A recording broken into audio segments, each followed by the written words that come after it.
Empieza. Muy buenos días, buenas tardes, buenas noches.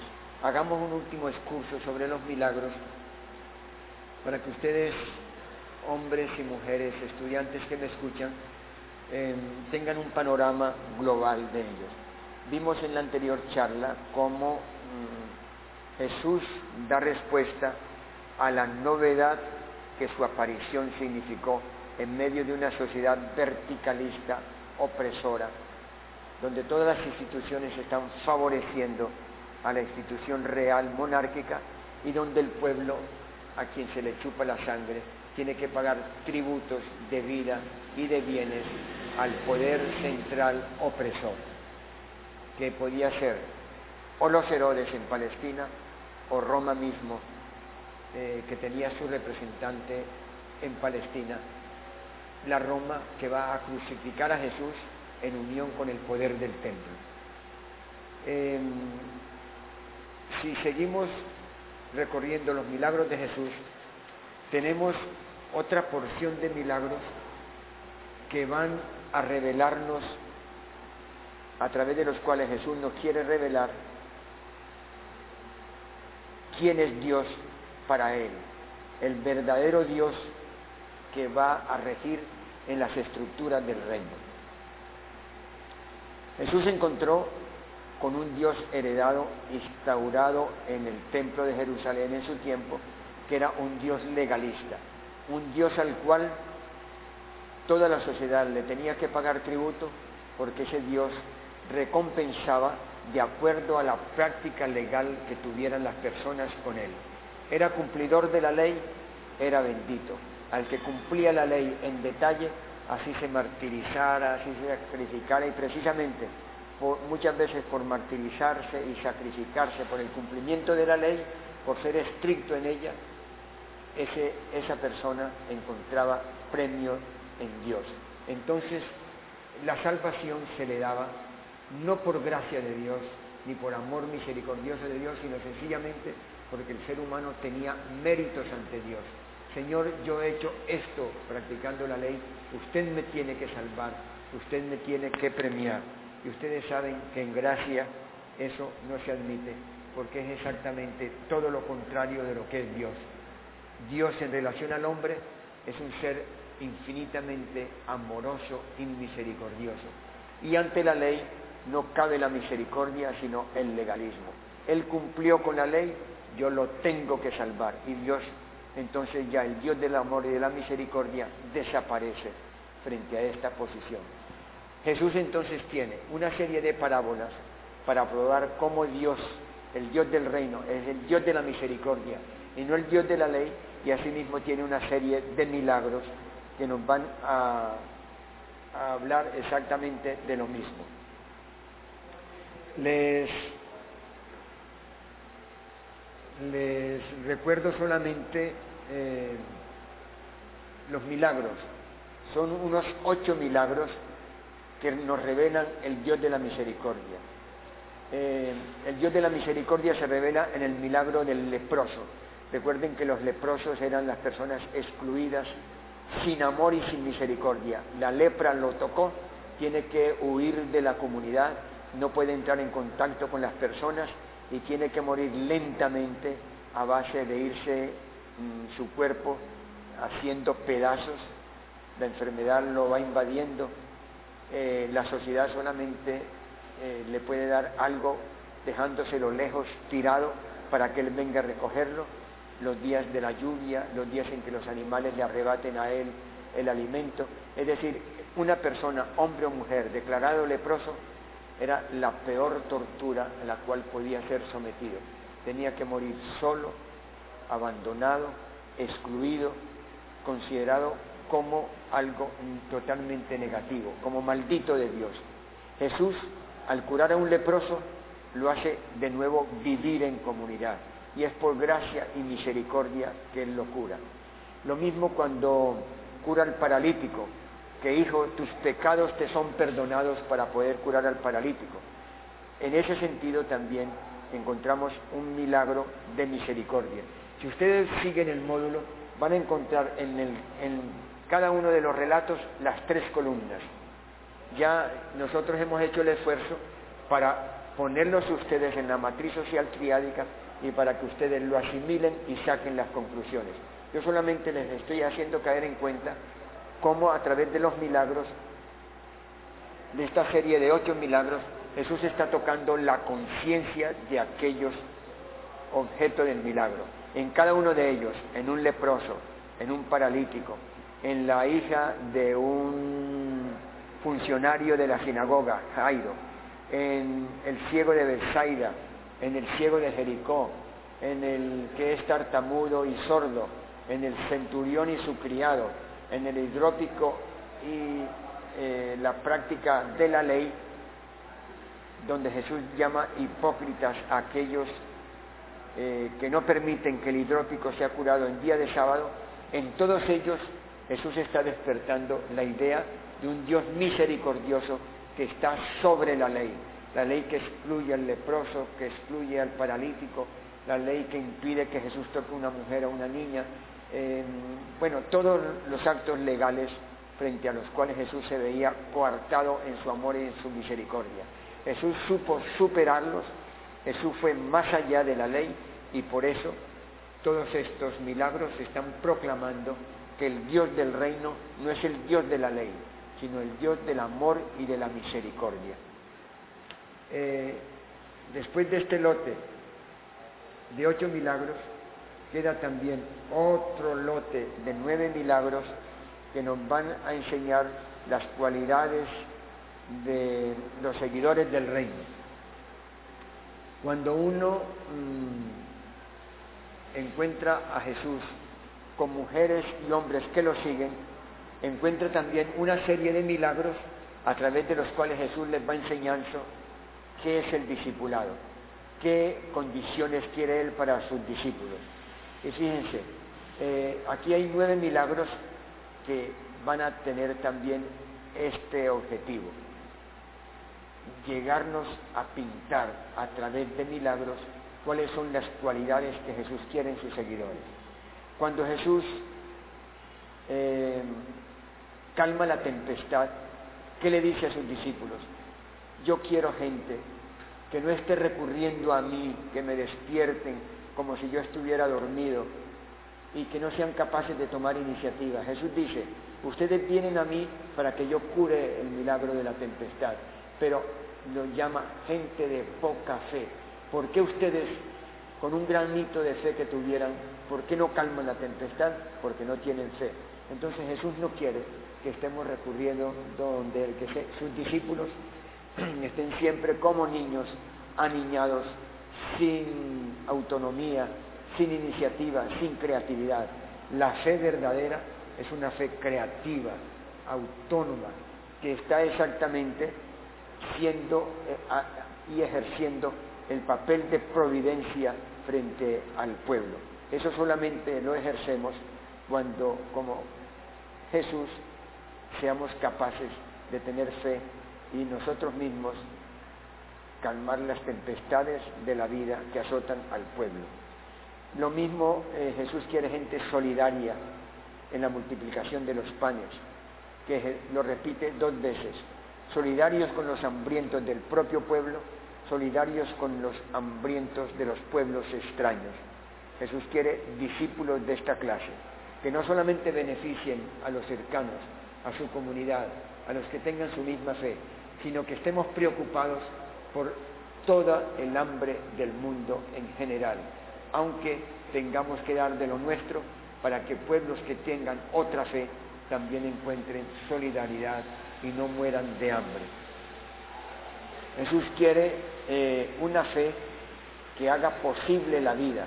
Por eso cuando cura al niño epiléptico, regaña al papá y regaña a los apóstoles, porque por falta de fe ellos no han querido o podido curar a un niño y tienen que recurrir a Jesús. El niño primero Dios lo puso en manos de los discípulos y en manos del Padre para que la fe de ellos hubiera sido el causante de esa curación. Jesús también en otro milagro quiere unos discípulos que sean agradecidos. Recuerden el milagro de los 10 leprosos, donde Jesús a ese leproso único que viene a agradecerle, lo alaba y dice: no fueron 10 los curados, ¿por qué solamente uno regresa? Jesús quiere que también nosotros a Dios y con la comunidad seamos agradecidos, discípulos que sepan de la gratuidad, que sepan reconocer y recibir agradecidos lo que otros y lo que Dios nos da.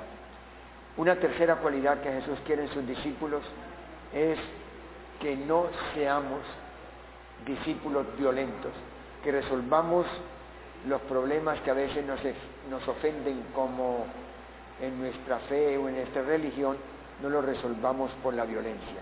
Por eso Jesús, aún en medio de la pasión que lo lleva hacia la muerte, cuando Él va a caer en manos de los enemigos, cuando Pedro saca una espada y le corta la oreja al enemigo, Jesús es capaz de aislarse de la violencia, coger la oreja del herido y colocársela en su punto, siendo un enemigo, curarlo y decirle a Pedro que no es la violencia lo que Él quiere, sino el amor y la misericordia, que es un gran ejemplo para que el cristianismo nunca esté en las opciones de violencia por el mundo, así afecte a su propia fe, así lo afecte como aquí estaba afectando al propio Maestro. Jesús quiere que en todo momento seamos mediadores de paz y sembradores de fraternidad. Otra cualidad que Jesús quiere es que seamos solidarios aún en el desacuerdo. Por eso Jesús, cuando camina sobre las aguas, es cuando Él se acerca a sus discípulos, que en ese momento estaban como huyendo de Él porque habían peleado con Él en razón de que Él no quería hacer milagros que los favorecieran, que les quitaran el hambre. Y Jesús los regaña, los corrige, ellos huyen de Jesús y Jesús les hace el milagro de apaciguar la tempestad en medio del mar, yéndolos a buscar. Un hermoso milagro que nos pide cómo debemos ser solidarios aún en el desacuerdo. Y también un milagro más que nos indica qué cualidades deben tener los discípulos cuando la transfiguración, cómo tenemos que vencer el temor a la muerte cuando estemos amenazados, tengamos amenazada nuestra vida por aquellos que no les gusta ni la paz ni la transformación de la conciencia, y que si llevaron a la muerte al Maestro, también pueden llevar a la muerte a los discípulos. El milagro de la transfiguración es exactamente cómo nosotros debemos aprender en nuestra conciencia a vencer el temor a la muerte por las causas justas. Y un milagro final, cuando Jesús le dice a Pedro, acosado por los cobradores de impuestos, que vaya y saque un pez, porque el pez trae en su boca, trae el tributo que tienen que pagar. Y cómo antes de pagar el tributo y antes de hacer el milagro del pez, Jesús hace un discurso sobre la libertad que tiene que tener el pueblo como hijo de Dios, y cómo es tratado a través de los tributos como un verdadero esclavo. A Jesús ahí hace el milagro, pero le da la píldora de conciencia que lo transforma.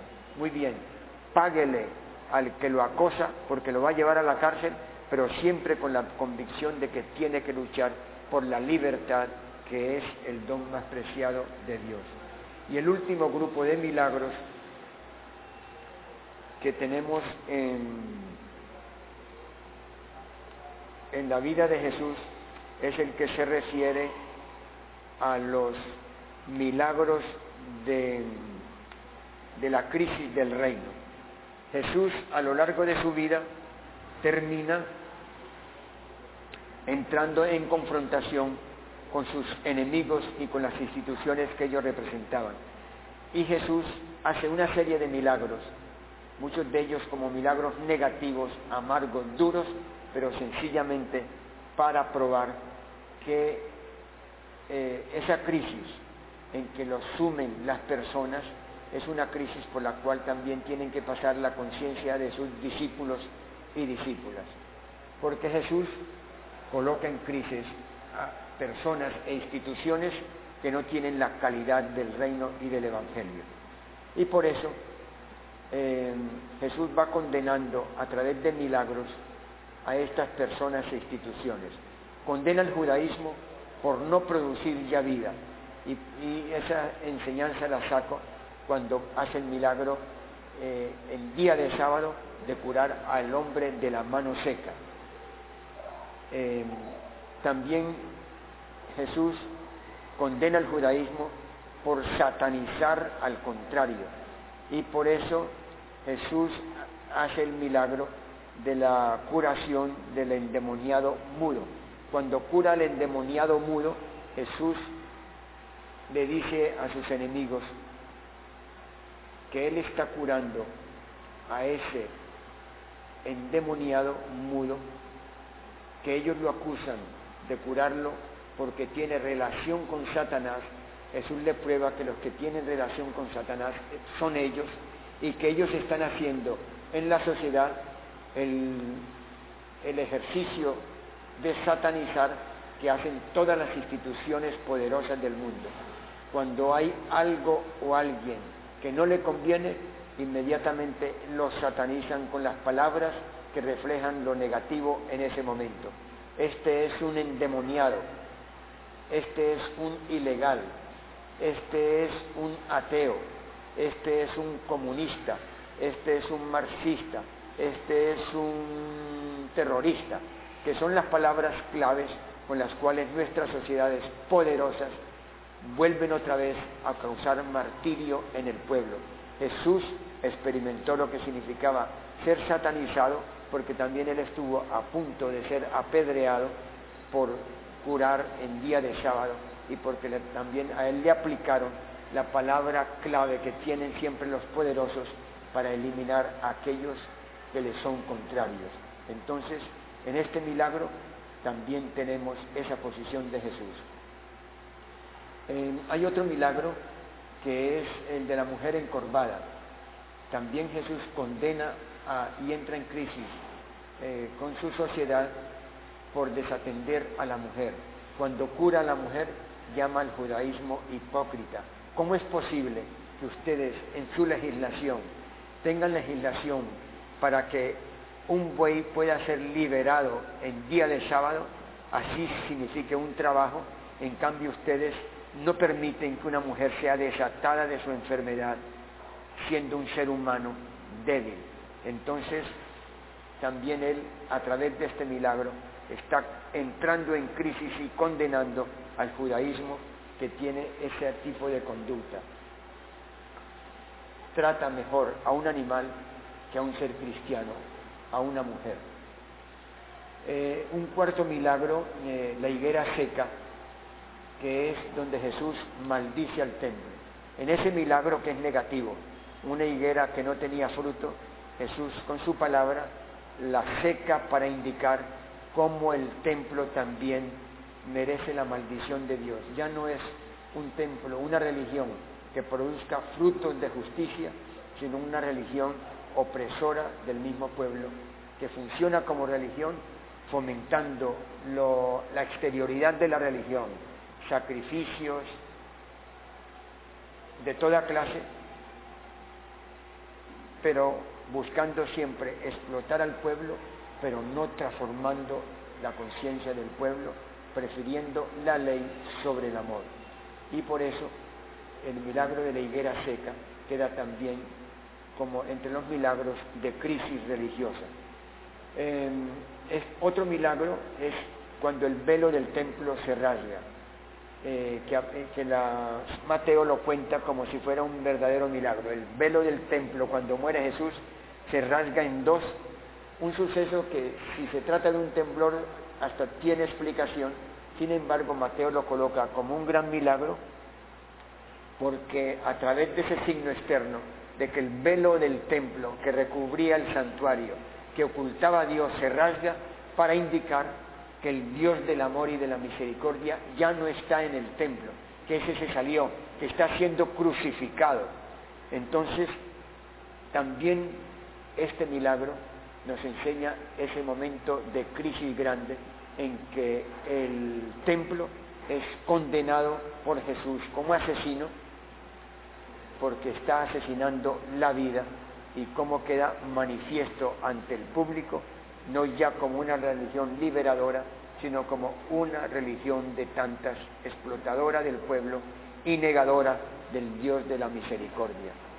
Y dos milagros finales: el sol se oscurece, los terremotos y apariciones de muertos suceden.